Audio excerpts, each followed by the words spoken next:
sahabat Fil Cafe, selamat datang di Flobamora Studio. Di Fil Cafe, kita akan mengulas tentang tokoh-tokoh filsafat, sejarah hidup, pemikiran, dan karya-karyanya. Untuk itu, pada sesi pertama ini, kami akan mengulasnya untuk kalian semua, sahabat Fil Cafe, tentang siapa itu Socrates, pemikirannya, dan apa saja karya-karyanya.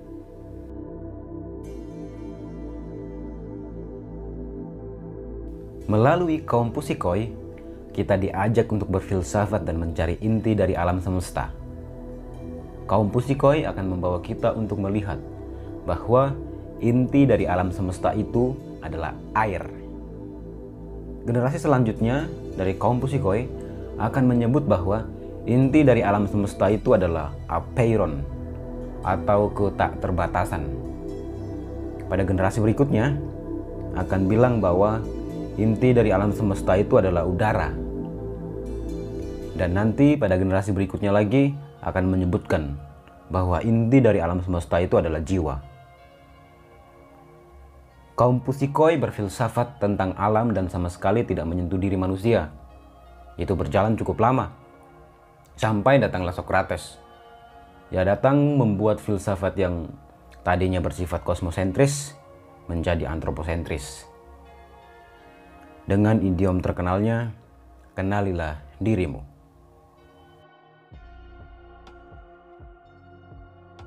Diperkirakan, Socrates lahir dari ayah yang berprofesi sebagai seseorang pemahat patung dari batu. Nantinya Socrates akan meneruskan pekerjaan ayahnya ini. Ini seperti kebiasaan orang-orang pada zamannya. Ibunya berprofesi sebagai seorang bidan.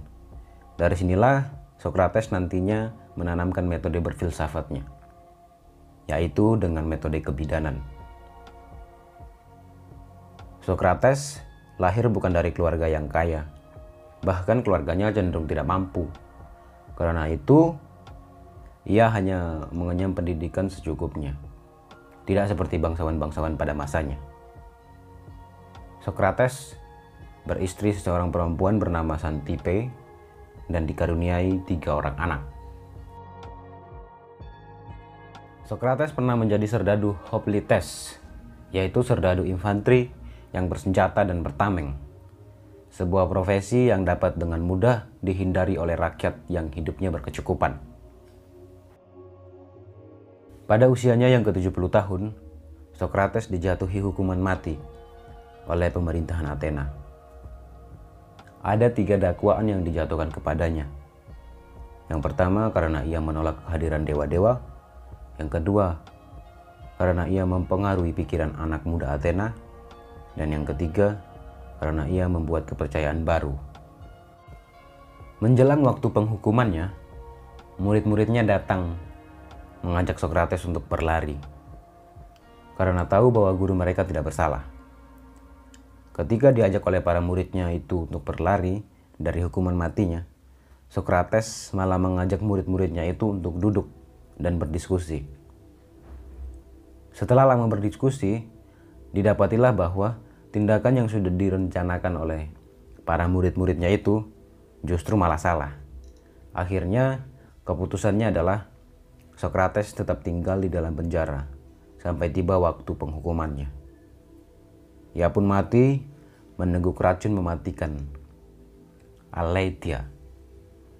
Itu terjadi pada tahun 399 sebelum Masehi. Barang siapa mempertahankan nyawanya, ia kehilangan nyawanya. Dan barang siapa kehilangan nyawanya karena kebenaran dan kebijaksanaan, ia akan memperolehnya. Kata-kata ini rasanya pas jika kita hubungkan dengan kehidupan sang guru kebijaksanaan, Socrates. Bagaimana tidak? Sebab ia lebih memilih meminum racun kematian itu daripada lari dari hukumannya. Walaupun ia sendiri tahu dan sadar bahwa hukuman yang dijatuhkan kepadanya tidak adil. Kematian tubuhnya akibat meminum racun kematian itu membuat dia menjadi kekal. Socrates berani merelakan nyawanya demi tetap mempertahankan nilai-nilai yang telah ia ajarkan sendiri. Sampai sekarang di dunia ini, siapa sih yang gak kenal sama Sokrates? Bahkan anak yang belum direncanakan sama bapak dan ibunya pun mungkin saja sudah tahu siapa itu Sokrates. Sokrates adalah tokoh yang sangat berpengaruh. Ini tampak dari kaum sinis yang hidup dengan menjauhkan diri dari benda-benda duniawi pun merujuk padanya. Yang hidup dengan berpakaian sederhana, dan ketika berpergian, ia tidak menggunakan alas kaki. Ia tidak minum anggur, dan hidup dengan kemampuan menahan hawa nafsu dengan sangat baik. Kaum Stoa, yang hidup dalam anggapan bahwa kebaikan tertinggi adalah keutamaan, juga merujuk padanya. Platon secara khusus tersentuh dengan kematian Sokrates yang tidak adil itu. Akhirnya memutuskan untuk memberikan hidupnya kepada filsafat. Sokrates, sang guru kebijaksanaan, yang sangat besar pengaruhnya kepada pemikiran filsafat selanjutnya. Namun begitu, para sejarawan cukup sulit untuk mereka-reka sejarah kehidupannya. Hal itu disebabkan karena Sokrates tidak meninggalkan atau tidak ditemukan catatan-catatan filsafat sedikit pun dari tulisan tangannya sendiri. Sumber utama dalam merekonstruksi kehidupan Sokrates adalah murid-muridnya sendiri, yakni Aristophanes, seseorang pengarang komedi termasyhur di Athena.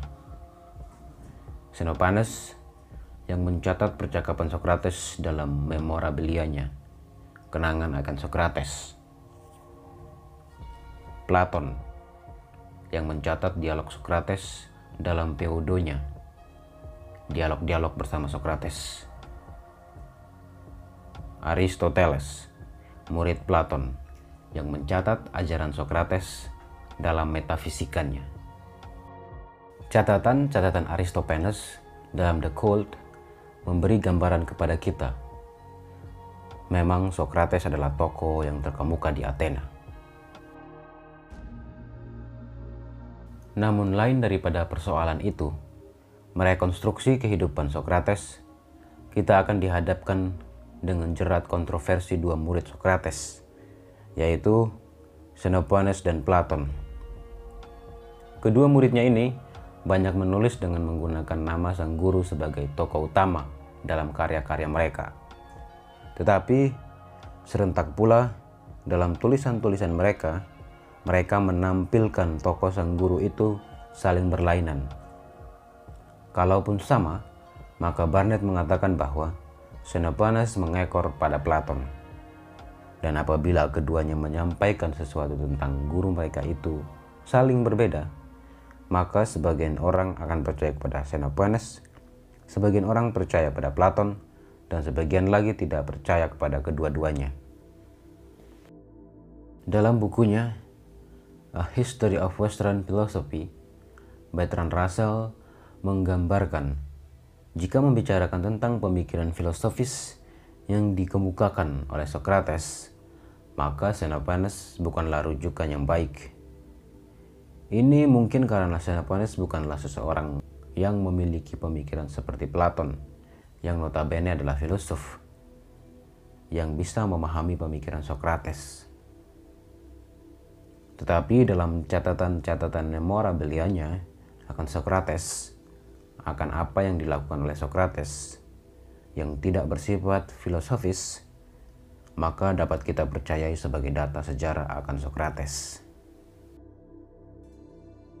Dalam beberapa kisah, Xenophanes sangat meyakinkan.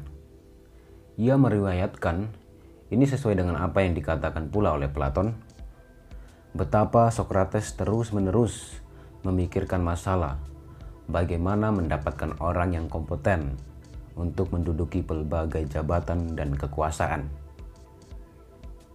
Biasanya, ia akan memulai dengan pertanyaan ringan seperti, jika aku ingin memperbaiki sepatu, kepada siapakah aku harus meminta untuk ditolong? Atas pertanyaan ini, para pemuda Athena akan menjawab kepada seseorang tukang sepatu, "Wahai Sokrates." Ia akan terus bertanya dengan menggunakan pertanyaan yang sama kepada tukang kayu, tukang tembaga, dan lain sebagainya. Hingga pada akhirnya ia akan menyampaikan kepada para pemuda Athena pertanyaan, siapa yang harus memperbaiki bahtera negara? Menelusuri sejarah kehidupan Sokrates melalui Platon juga bukanlah sesuatu hal yang gampang. Kesulitan yang akan kita jumpai adalah sukar sekali menentukan sejauh mana Platon berusaha melukiskan Sokrates secara historis dan sejauh mana ia memaksudkan orang yang bernama Sokrates dalam dialog-dialognya itu sebagai penyambung lidah bagi pendapat-pendapatnya sendiri. Platon, di samping sebagai seorang filosof, dia adalah seorang penulis fiksi dengan daya imajinatif yang sangat memukau. Tepat karena kepiawaiannya dalam menuliskan fiksi itulah ia menjadi diragukan sebagai seseorang sejarawan. Dalam tataran filsafatnya, corak filsafat yang dibawa oleh Sokrates ala Platon mulai memasuki antroposentris dari yang sebelumnya kosmosentris. Dan bahwa etislah yang lebih ditekankan dalam segi pemikiran dalam kisah-kisahnya. Bagaimana cara yang dilakukan untuk mendapatkan pengetahuan etis tersebut adalah dengan dialog, seperti yang dilakukan pada orang-orang untuk mencari kebijaksanaan, sehingga kelak akan dikenal dengan istilah dialogis atau dialektika. Peninggalan pemikiran Sokrates yang paling penting ada pada cara dia berfilsafat, yaitu dengan mengejar satu definisi absolut atas satu permasalahan melalui cara yang kemudian dikenal sebagai dialektika. Pengejaran pengetahuan hakiki melalui penalaran dialektis menjadi pembuka jalan bagi para filsuf selanjutnya. Perubahan fokus filsafat dari memikirkan alam semesta menjadi manusia juga dikatakan sebagai jasa dari Sokrates. Manusia menjadi objek filsafat yang penting setelah sebelumnya dilupakan oleh para pemikir hakikat alam semesta atau kaum Pusikoi. Pemikiran tentang manusia ini menjadi landasan bagi perkembangan filsafat etika dan epistemologis di kemudian hari. Sokrates, ia memang tidak meninggalkan buah pena filsafat, tetapi demikian ia tetap meninggalkan sumbangsi pemikiran. Sumbangsi Sokrates yang terpenting bagi pemikiran Barat adalah metode penyelidikannya yang dikenal sebagai metode Ellen Kos, yaitu suatu bentuk penelaahan filosofis dengan mengeksplorasi implikasi dari posisi lawan bicara untuk merangsang munculnya pemikiran rasional dan gagasan baru. Metode dialektis ini sering melibatkan diskusi yang bertentangan. Cara pandang seseorang diadu dengan yang lain. Seseorang partisipan dapat mengarahkan orang lain untuk menantangnya, sehingga akan memperkuat pandangannya sendiri. Sokrates mulai melibatkan diri dalam diskusi demikian dengan kawan-kawannya dari Athena, mengikuti Serepon yang sudah menjadi temannya sejak masa remaja mengunjungi Pitia, sehingga menegaskan Sokrates menjadi manusia terbijak di Athena. Sokrates melihat hal ini sebagai suatu paradoks dan mulai menggunakan metode ini untuk menjawab permasalahan itu.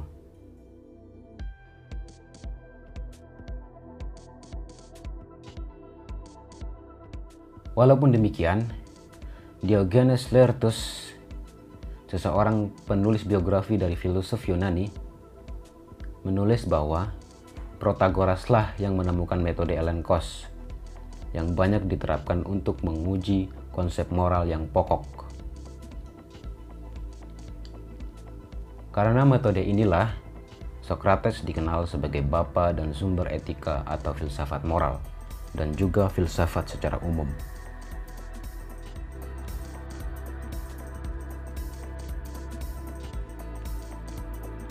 Kenalilah dirimu dan jangan berlebihan adalah keyakinan yang dipegang oleh Sokrates. Dengan ini, ia mau memberitahukan kepada kita bahwa sebelum kita mengenal realitas luas yang berada di luar diri kita, kita mesti mengenali diri kita terlebih dahulu. Itu adalah dasar agar kita tidak jatuh, agar kuat dan kokoh kita berdiri dalam menerima realitas luas yang keotik itu.